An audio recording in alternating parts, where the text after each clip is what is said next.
Qindra palestinez dolën në rrugët e Gazës për të përcjellë në banesën e fundit Mohamed Ode, kreun e sapo emëruar të krahut ushtarak të Hamasit, i cili u vra në një sulm ajror izraelit. Trupi i Ode u transportua nëpër Gaza gjatë ceremonisë mortore, ndërsa tensionet në rajon vazhdojnë të mbeten të larta, pavarësisht anëpushimit të ndërmjetësuar nga SBA-t. Sipas ushtrisë izraelite, sulmi ishte një operacion i targetuar kundër një figure kyçe të Hamasit.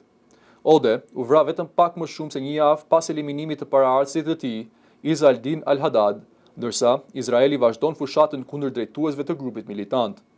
Burime pranë Hamasit deklarojnë se Mohamed Ode mund të ketë qenë antari i fundit i mbijetuar i Këshillit të Lartë drejtues të krahut ushtarak të organizatës.